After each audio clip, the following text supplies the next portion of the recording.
Navidad condiciona sin duda alguna el pensamiento y la reflexión no solo del mundo en general, sino especialmente de los creyentes y mucho más del que tiene la responsabilidad de predicar. Siempre pensamos en algún texto que no se repita demasiado porque hay que hablar de algo acerca de Navidad. Y yo voy a seguir esa trayectoria esta mañana tomando un texto de la carta segunda a los Corintios, capítulo 8 y versículo 9. Aparentemente no hay nada de Navidad en ese versículo, pero el texto bíblico dice así: porque ya conocéis la gracia de nuestro Señor Jesucristo, que por amor de vosotros se hizo pobre siendo rico, para que vosotros, por su pobreza, fueseis enriquecidos. Ya conocéis la gracia. A Dios no solamente se le conoce por la lectura bíblica, sino también por la intimidad personal. Tenemos necesidad de conocer a Dios.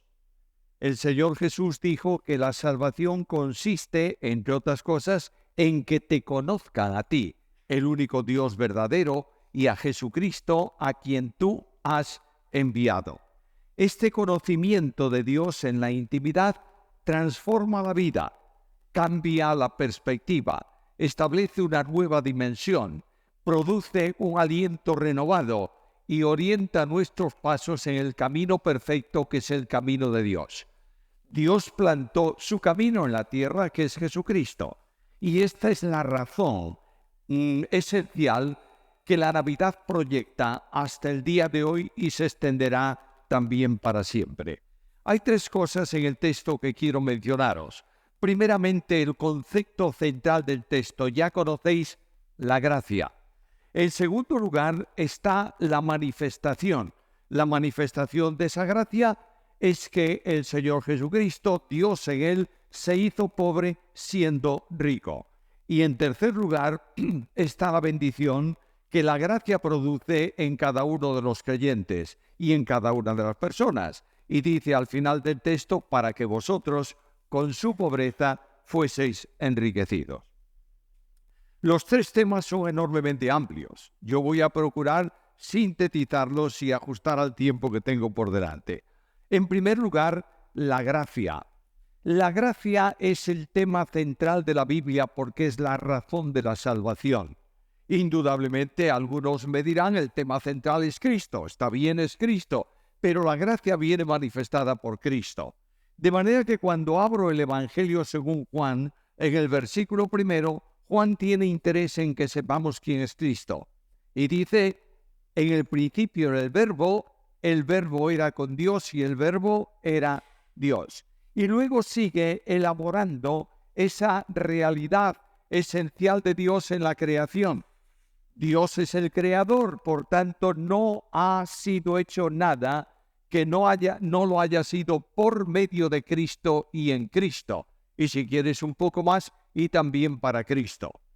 Pero cuando Juan sigue proyectando esa idea central del capítulo primero, ¿quién es Cristo? Y respondiendo a la pregunta, en el capítulo 1, vuelvo a reiterarlo, versículo 14 dice: y aquel verbo fue hecho carne y habitó entre nosotros, y añade: y vimos su gloria, gloria como del unigénito del Padre, lleno de ¿qué?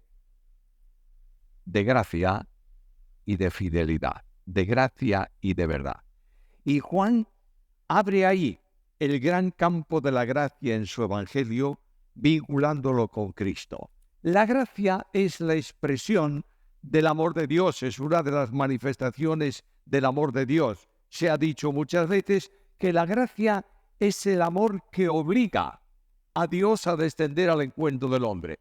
Y alguien puede preguntarme esta mañana: ¿cómo te atreves a decir que obliga a Dios? ¿Quién puede obligar a Dios? Bueno, Dios se auto-obliga a sí mismo. Y cuando Dios planifica la salvación, surge la gracia, que es el amor de Dios orientado al que no tiene derecho a ser amado. Ninguno de nosotros lo tenemos. Ninguno somos dignos de ser amados por Dios. Hemos sido rebeldes, pecadores, nos hemos alejado de Él, transgredimos su ley.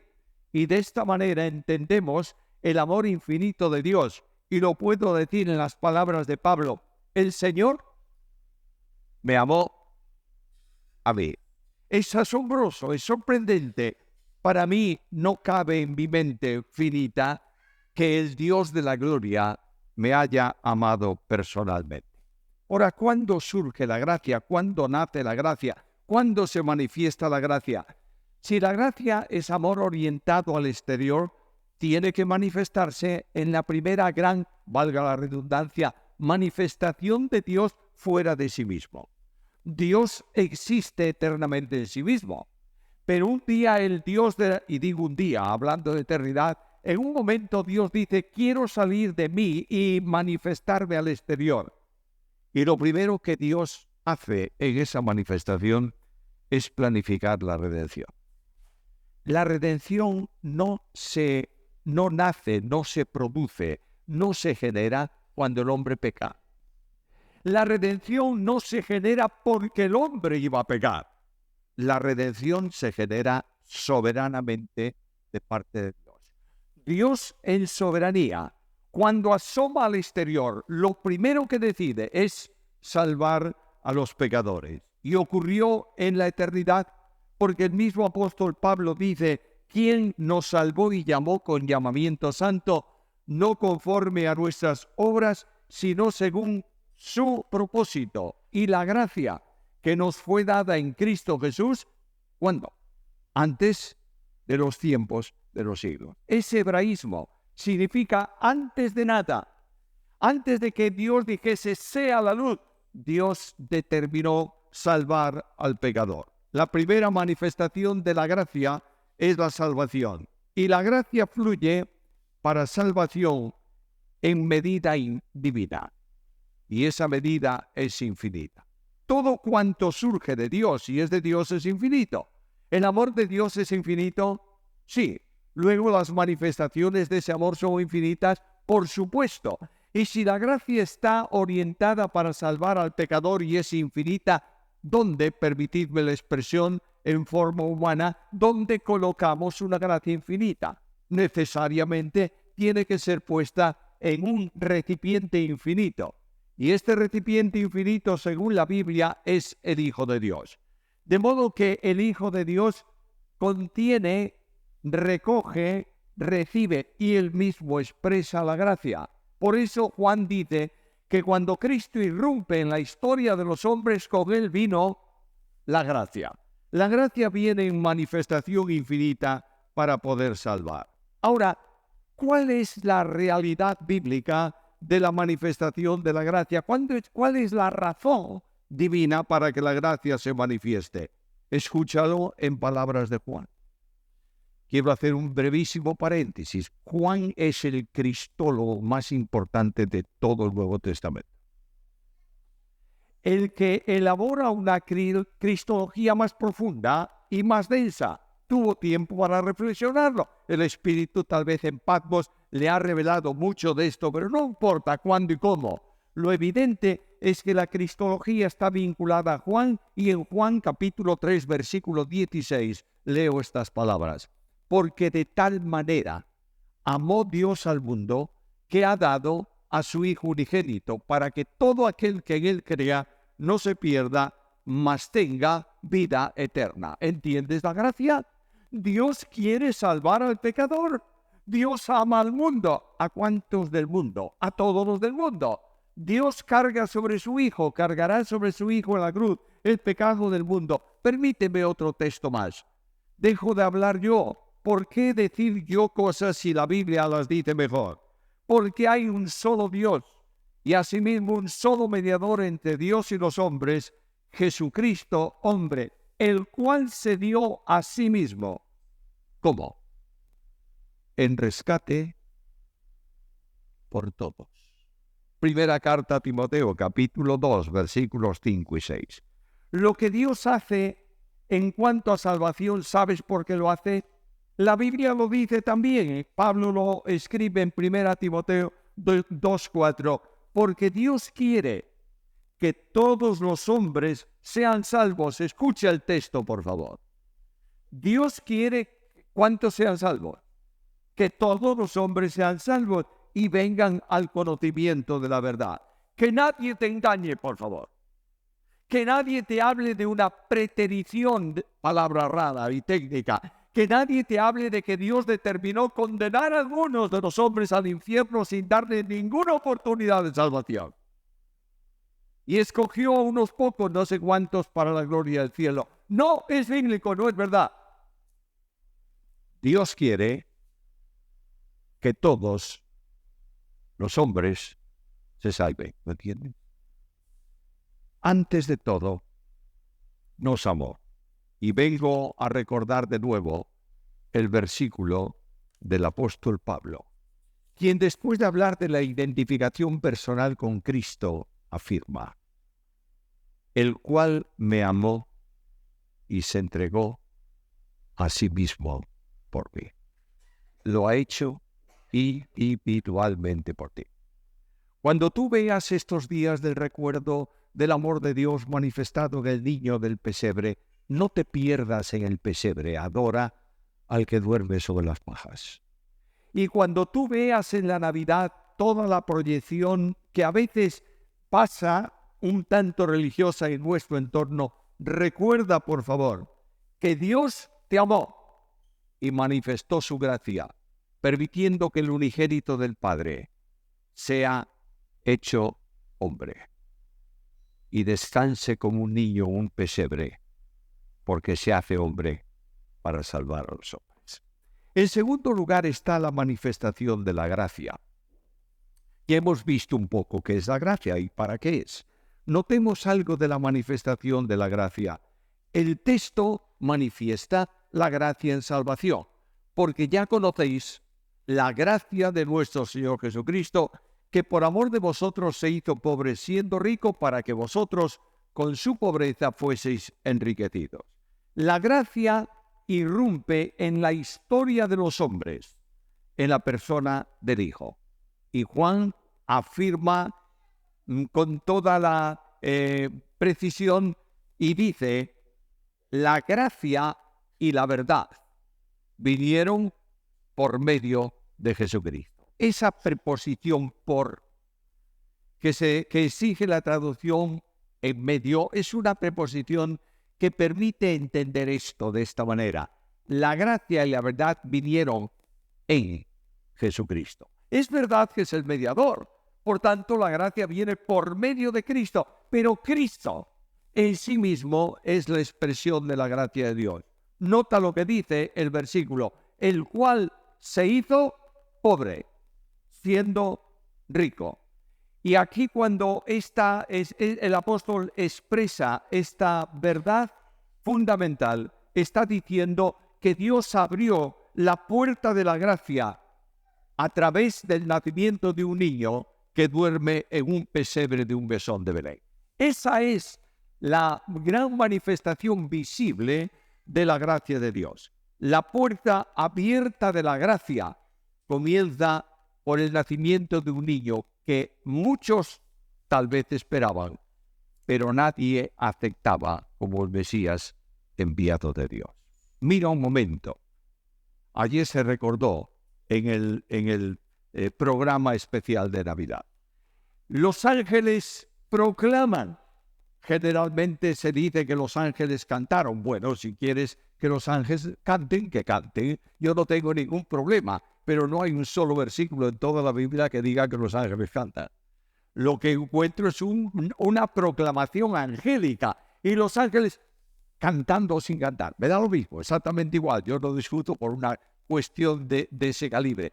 Pero lo que dice el texto es que los ejércitos celestiales proclamaron a gran voz y dijeron algo importante: os ha nacido hoy en la ciudad de David un Salvador, que es Cristo el Señor.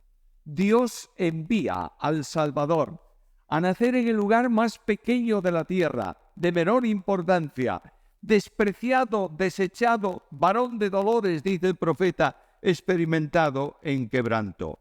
El amor se manifiesta. Y no te olvides, por favor, cuando te acerques en el pensamiento de estos días al nacimiento de Cristo, no te olvides que el niño que duerme entre pajas, envuelto en pañales, es Emmanuel. ¿Sabes qué significa? Dios con nosotros. ¿Quieres oírlo de otro modo? Repito el versículo de Juan. Y aquel verbo fue hecho carne y habitó entre nosotros.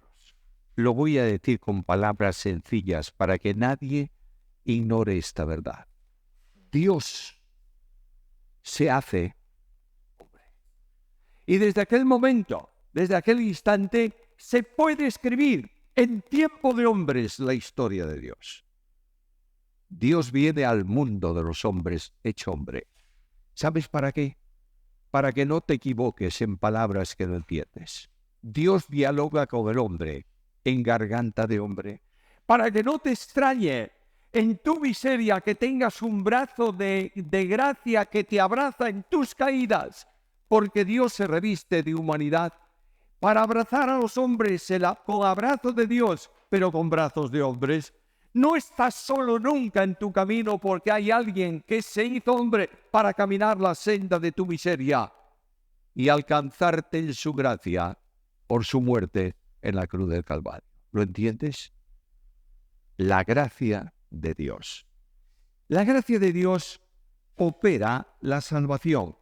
De modo que para la salvación hay que pasar por la cruz. Me encanta que los programas de estos días estén mencionando la cruz y mencionando la resurrección. A veces nos quedamos en Belén y ahí terminó todo. No, Belén es una puerta que proyecta la obra redentora que termina en la glorificación del Redentor después de su muerte.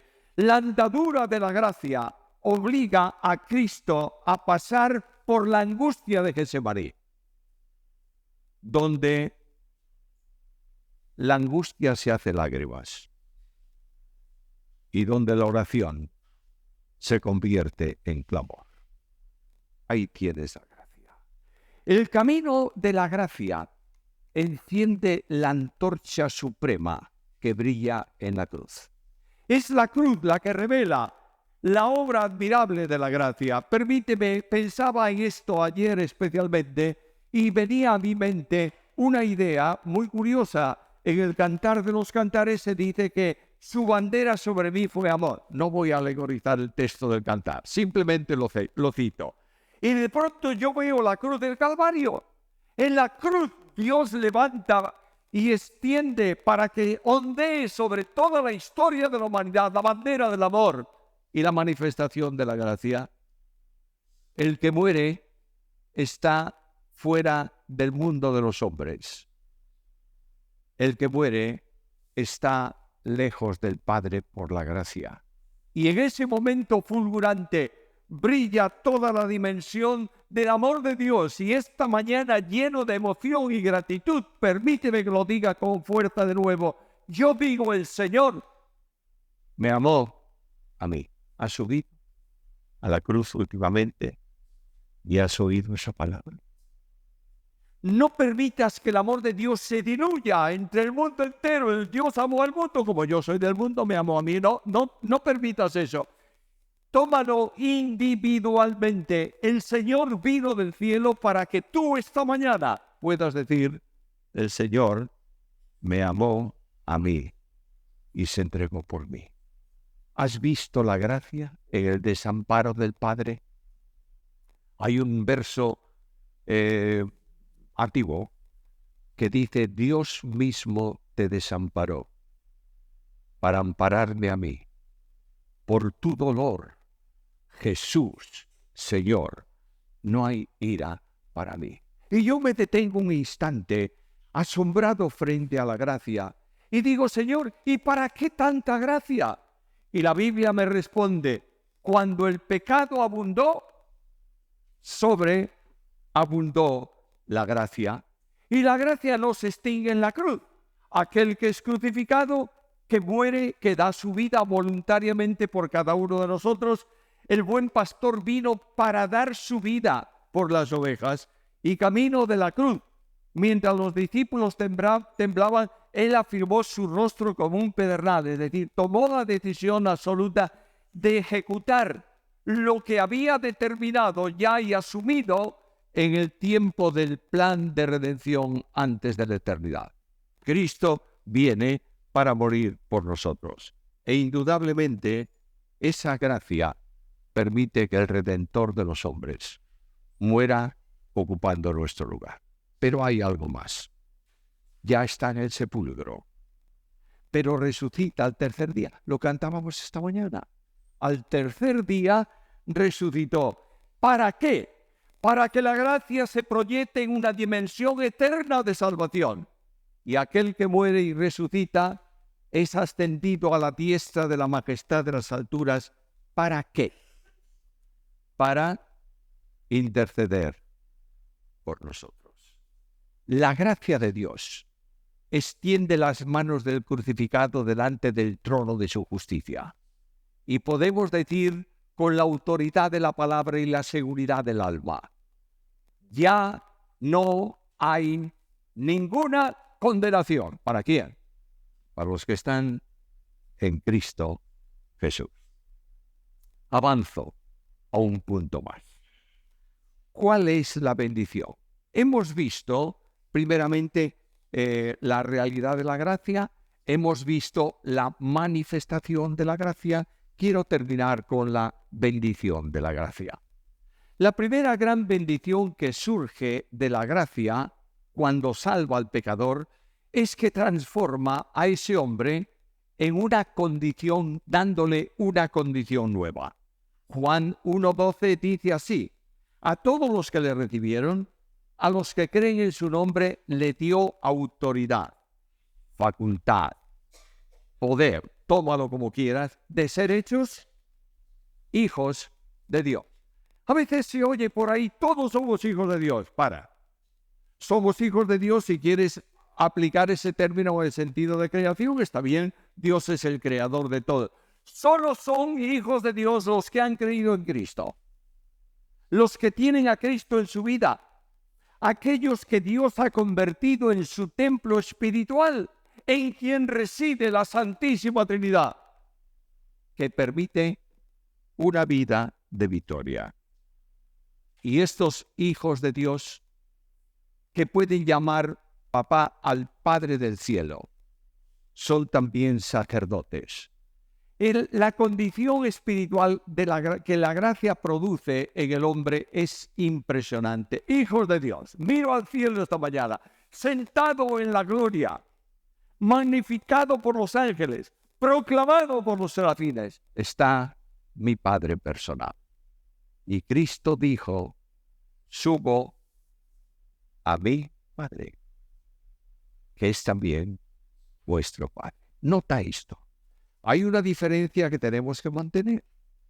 Cristo no dijo nunca: subo a nuestro Padre. Dijo: subo a mi Padre, que es el vuestro. Hay una diferencia sustancial. Cristo es el unigénito del Padre. Ninguno como Él en relación con el Padre. Pero porque estamos en Él, somos adoptados por el Padre como hijos suyos en Jesucristo, el Hijo unigénito. Y es este Padre que tiene cuidado de nosotros. Algo hace la gracia en tu vida. Si realmente Dios está en ti, va a producir lo que es natural de la gracia. La gracia es una manifestación de amor, lo dije al principio, no sé si habéis seguido el pensamiento. La gracia es manifestación del amor, ¿verdad? Por tanto, cuando Dios te salva, coloca su amor en tu vida. Escucha lo que dice Romanos 5:5. Porque el amor de Dios se ha derramado en nuestros corazones. ¿Lo entiendes o no? No es un amor limitado. No es un amor fraccionado. Es el amor de Dios en toda la extensión, que ama en el creyente y que conduce al creyente a ese mismo amor. ¿Algo más? Sí, hay muchos regalos de la gracia. El segundo gran regalo de la gracia es la capacidad de servir. Jesús dijo algo importante en su ministerio: yo no he venido para ser servido, sino para servir. De manera que este Cristo que viene para servir, este Cristo que dice mi comida, es decir, la razón de mi vida, no es que haga mi obra, sino que concluya la obra de aquel que me envió. Cristo está en una posición de siervo y sirve por amor, por supuesto que sí, pero sirve incondicionalmente a Dios. Dios necesita hoy en el mundo siervos. ¿Sabes cuál es el título más alto que tú puedes alcanzar en la iglesia? Ser siervo. Pablo escribe la carta a los Corintios, capítulo 4, primera carta, y dice, téngannos los hombres, ¿por qué? Por siervos de Cristo. Algo más. El apóstol tiene varias palabras que puede escoger para hablar de esclavo, para hablar de siervo. Dos de ellas son enormemente conocidas entre nosotros, esclavo y diácono. Pero él utiliza la menos querida en el texto griego, una palabra que se aplicaba a esclavos condenados de por vida a remar en una galera. La única esperanza que ellos tenían era que la galera se hundiera y ellos se hundían con ella. No había otra solución. Eran escoria. Nadie los respetaba, nadie los amaba, nadie los entendía. Y Pablo dice, yo quiero que la gente sepa que soy ese tipo de siervo delante de Dios. Mis amados hermanos, cada vez tengo más claro que la iglesia está sobrada de grandes y necesita esclavos. Necesita personas que digan, Señor, ¿qué quieres que haga? Y estén dispuestos a seguir las pisadas del Maestro. Y digan al Señor, no busco mi voluntad, sino la voluntad del que me envió. El texto al final dice, para que por su pobreza fueseis enriquecidos. ¿Lo entiendes? Pobreza y riqueza. ¿Qué ilógico es Dios? ¿Cómo es posible esto? Cuando tú te empobreces, ¿puedes enriquecer a alguien? No. Pero te enriquece aquel que se convierte en pobre. ¿Sabes por qué? Porque lo da absolutamente todo para ti. Cuando tú estudies en teología la pobreza de Dios, mira qué palabra, te darás cuenta que es un sin razón para el hombre. ¿Cómo puede Dios ser pobre si todo lo que hay es suyo? ¿Cómo puede el Hijo de Dios hacerse pobre si sigue siendo el unigénito del Padre? ¿Cómo puede el Hijo de Dios decir que se hizo pobre si todo fue hecho en Él, por Él y para Él? ¿Cómo es eso? Bueno, pobreza en Dios es la imposibilidad divina de dar nada más porque no lo tiene. El Padre ha dado al Hijo, ¿qué más tiene? El Hijo da su vida, ¿qué más tiene? Dios se hace pobre para que nosotros en Cristo, tengamos las riquezas de Dios. Escucha la Biblia. Si hijos, también herederos. Herederos de Dios y coherederos con Cristo. Hay por ahí una forma, yo creo que un tanto tradicional, tal vez. Yo lo he oído y leído en alguna ocasión, que el Dios de la gloria está construyendo casitas para cada uno del cielo. Y esas casitas se construyen con los materiales que tú le mandas. Muy emotivo. De modo que un día va un hombre por el cielo, fue al cielo, y el ángel le dice, te voy a enseñar el cielo.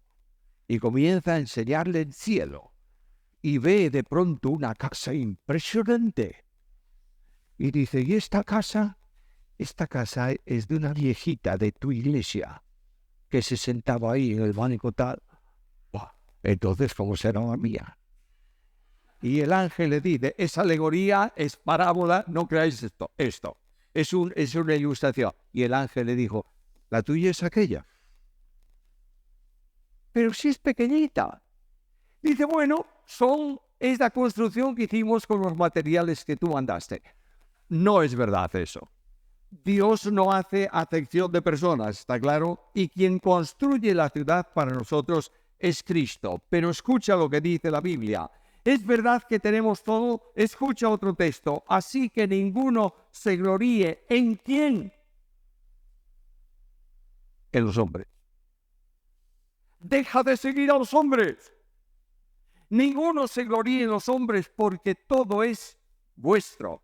Sea Pablo, sea Apolos, sea Cefas, sea el mundo, sea la vida, sea la muerte, sea lo presente, sea lo porvenir. Todo es vuestro.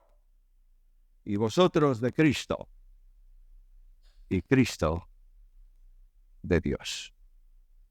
La gracia está también en las pruebas y en las caídas. Leo la historia del gran pastor de las ovejas. ¿Qué hace él? Busca la extraviada hasta que la encuentra. No rehúsa, no castiga, no busca golpear el extravío de la oveja. Toma la oveja, la pone en sus hombros. Y como canta Marcos Vidal, no ha pasado.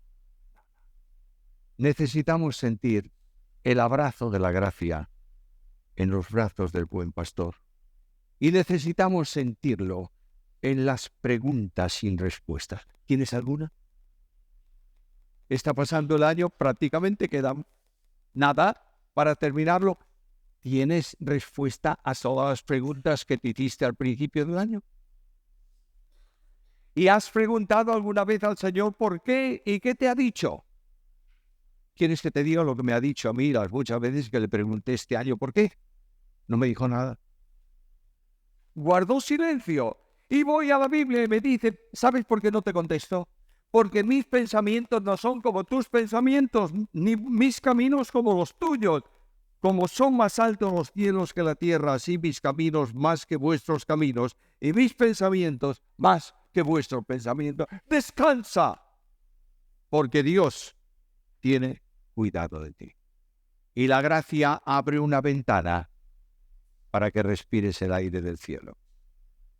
Y esa gracia te dice, no llores, porque allí no hay lágrimas, no hay conflicto.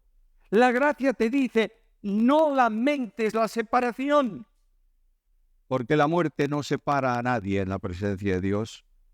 Cuando sientas la injusticia morder tu vida, descansa en paz, tranquilamente en el seno de tu alma, porque allí no hay injusticia. ¿Entiendes esto? La gracia provee para ti y para mí esta mañana.